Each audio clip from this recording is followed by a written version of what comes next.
4,000 years ago, somebody wrote down the story of a king who walked off the edge of the known world, looking for a way to never die. His name was Gilgamesh. He found something out there. It was not what he went for. The king himself, if he was ever real, had been dead the better part of 1,000 years by the time they wrote it down. Older than the Bible, older than Homer. And we almost lost it, because the empire that kept the library burned to the ground.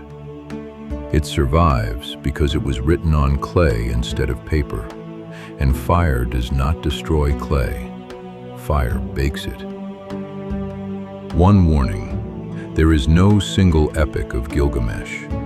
There are older Sumerian poems, a Babylonian version, and the long, polished edition most translations follow. They do not always agree, and where they split, this video will say so. Because the split matters. In one version, a woman running a tavern at the edge of the world hands in the answer to the whole poem in 6 lines. In the famous version, somebody cut them. Start where the poem starts, with a wall.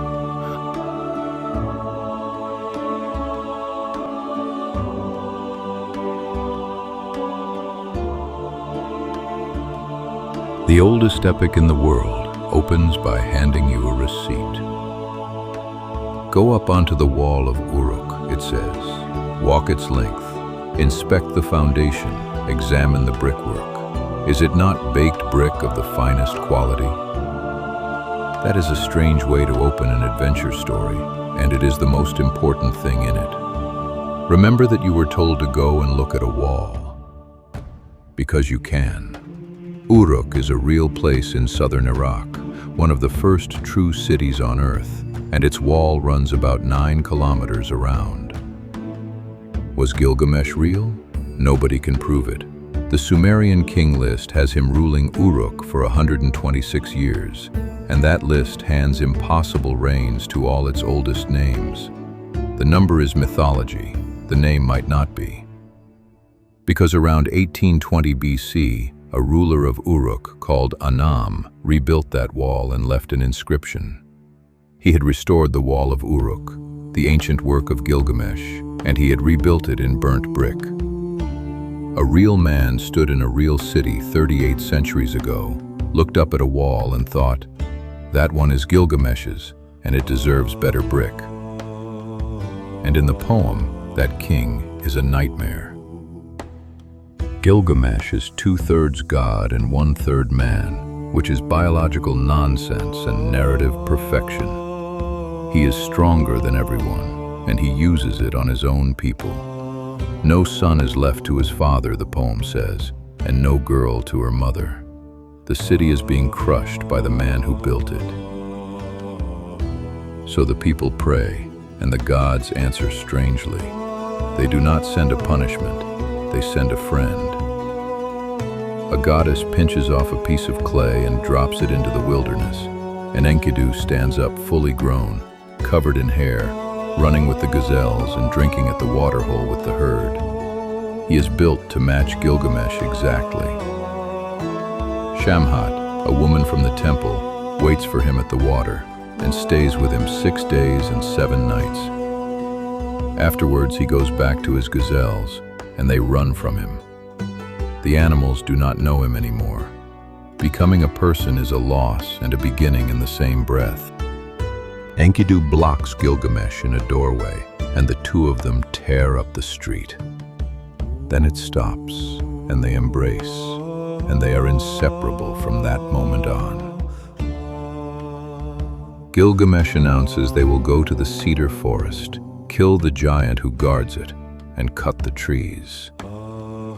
Listen to his reason, not treasure, not land. He says he is going to die, and he wants his name set up where great names are set up. He is already at the height of his life, afraid. The guardian is Humbaba, and a god appointed him to that forest. He is not an ambush. He is doing his job. And the Babylonians drew his face. There is a clay mask of it in the British Museum, one continuous coiled line, because Humbaba's face was the shape of sheep's guts made on the table when the omen was very bad. When they corner him, he begs. He offers every tree in the forest. He offers to serve. Enkidu tells Gilgamesh to finish it. They come home with cedar and a severed head, and they have killed something a god put there on purpose. The bill arrives fast. The goddess Ishtar wants to marry him, and Gilgamesh does the unthinkable. He answers honestly. He asks what happened to the men she loved before him and lists them. The bird whose wing she broke, the stallion she gave the whip and the spur, the shepherd she turned into a wolf, chased off his own flock by his own dogs. Love me, he says, and I am the next name on that list. No. There is a whole video on this channel about that refusal. What matters here is the ending. Ishtar sends down the bull of heaven. The two friends kill it together, and Enkidu throws a piece of it at the goddess, which is what you do when you are certain you have won. They have not won. Up in heaven, the gods call a meeting. The gods rule that one of these two has to die. It is not Gilgamesh. Enkidu sees it in a dream first. He is taken to a house where the dead sit in the dark, dressed like birds in cloaks of feathers, with dust and clay for their food, and kings who once wore crowns are waiting on tables. He wakes up sick. He stays sick 12 days. Then he dies in bed. Not in the forest, not under the bull, in bed of an illness, frightened and complaining, the way people actually die. And Gilgamesh does not handle it. He veils his friend's face like a bride's. He circles the body like a lioness who has found her cubs gone, and he will not let anybody take it away. 6 days and 7 nights, he says afterwards, the same 6 days and 7 nights that turned Enkidu from an animal into a man. I would not allow him to be buried, he says, until a maggot fell out of his nose. 4,000 years old, and that is still the most exact sentence anyone has written about denial. Then he puts on a lion's skin and walks into the wilderness, and this stops being an adventure story. Here is what he is actually afraid of, and he says it to everyone he meets, like a man pressing on a wound. My friend has turned to clay. Am I not like him? Will I lie down and never get up? Far off at the mouth of the rivers lives a man called Utnapishtim, who survived the flood and was given eternal life. Gilgamesh intends to walk there and ask him how. He reaches the twin mountains where the sun rises and sets, guarded by scorpion people whose sight is death, and they tell him no human has ever gone through. He goes anyway. 12 leagues of darkness, and the poem just repeats itself. 1 league he traveled, and dense was the darkness, and light there was none. 2 leagues he traveled, and dense was the darkness, and light there was none. 10 times the same line until you feel it. At 11 leagues he comes out ahead of the sunrise. At 12 it turns brilliant. And he steps into a garden where a tree carries lapis lazuli for leaves, and the ground is agate and carnelian. A garden made out of stone. Past it on the shore there is a tavern. The woman who keeps it is called Siduri. She sees him coming, filthy, in animal skin, with a killer's face, and the poem says she bolted her door, bolted her gate, bolted the lock 3 times. When she finally asks why his cheeks are hollow and his face is burned, he tells her everything. Now the fork. In the standard version, the long, polished one most translations use, she points him at a ferryman, and that is essentially all she says. But there is an older Babylonian tablet found at Sippar, and on that one she says something else. Gilgamesh, where are you wandering? The life you are looking for you will never find. When the gods created mankind, they kept eternal life for themselves and handed death to us. So fill your belly, make every one of your days a delight. Dance and play day and night. Wear fresh clothes, wash your head, bathe in water. Look at the little one holding your hand. Let your wife enjoy your embrace. This is what people are for. That was written roughly 3,800 years ago in a bar at the halfway point of the story, and it is the entire answer to the poem. And in the later, longer, more famous edition, those lines are gone. One scholar's phrase for it is that the passage was virtually eliminated. The tradition kept the quest and cut the consolation. He would not have listened anyway. He finds the ferryman and immediately smashes the stone figures that crewed the boat. It is your own hands, the ferryman tells him, that have stopped you crossing.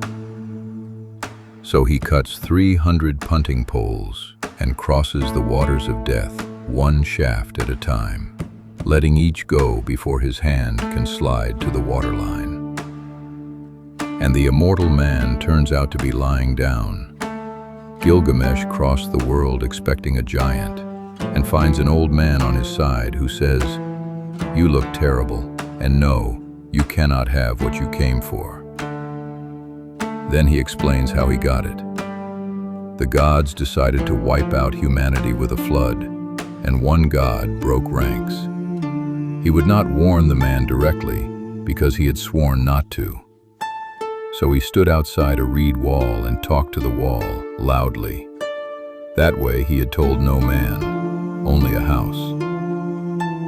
"Tear down your house," the wall said. "Build a boat. Take aboard the seed of all living things." He builds it, seals it with pitch, and loads his family and the animals. And the storm is so violent that the gods themselves cower like dogs against the wall of heaven. 6 days and 7 nights the wind flattens the world. On the 7th, silence. He opens a hatch, and every human being has turned back into clay. The boat grounds on a mountain. He waits 7 days, then releases a dove, and it comes back. A swallow, and it comes back. Then a raven. The raven finds food and does not come back. He lets everyone out and makes a sacrifice, and the gods crowd round the smell of it like flies. You have heard this story. In 1872, a man called George Smith was in the British Museum sorting broken clay dug out of the ruins of Nineveh. He had left school at 14 to be a banknote engraver and taught himself cuneiform on his lunch breaks, standing at a museum case. He picked up a fragment and read a flood, a boat, a mountain, and a bird sent out to find land. The story goes that he shouted, "I am the first man to read that after 2,000 years of oblivion," then ran round the room taking his clothes off. Treat that one gently. It was written down years later by a museum man who was not in the room. The undressing is a story. The discovery is not. He announced it that December to an audience that included the Prime Minister of Britain. A flood account 1,000 years older than Genesis, written by people who had never heard of Genesis. And the only reason it was there for him to find is that Nineveh burned with 30,000 tablets inside it. Paper would have been ash. The clay came out of that fire harder than it went in. Back at the edge of the world, Utnapishtim sets him a test. You want to defeat death? Defeat sleep. Stay awake 6 days and 7 nights. Gilgamesh sits down and is unconscious almost immediately. So the old man's wife bakes 1 loaf of bread for every day he sleeps and lines them up by his head. And when he wakes, insisting he only dozed off, there they are. The first, hard as a stone. The second, dried out. The third, damp. The fourth, turned white. The fifth, gray with mold. The sixth, still fresh. The seventh is on the coals when the old man reaches over and shakes him. He cannot stay awake for 1 week. He is not going to beat death. Then, as a parting gift, he is told a secret. There is a plant at the bottom of the sea, thorny, and it has a name. The old man becomes a young man. Gilgamesh ties stones to his feet, lets them drag him down, tears it up with bleeding hands, cuts the stones loose and comes up holding it. And he does not eat it. He decides to carry it home and try it on an old man first. It is the most careful thing he does in the entire poem. On the way back, he stops at a pool to wash. A snake smells the plant, comes up out of the water, takes it, and sheds its skin as it goes. He sits down and weeps. He has gone to the end of the world and back, and he has nothing. And then he goes home. And the last thing he says in the poem is the first thing the poem said to you. He turns to the ferryman standing beside him and says, "Go up onto the wall of Uruk, walk its length, inspect the foundation, examine the brickwork. Is it not baked brick of the finest quality?" That is the ending. The man who went looking for eternal life comes home and points at a wall. It is not a consolation prize. It is the answer, and it was on the first page the whole time. He wanted to not die. What he got was to be remembered. He built a wall. Somebody wrote it on clay, and the clay outlasted the language, and the city, and the empire, and the fire. 4,000 years later, here you are, saying his name. There are more of these. Subscribe, and the next one finds you on its own.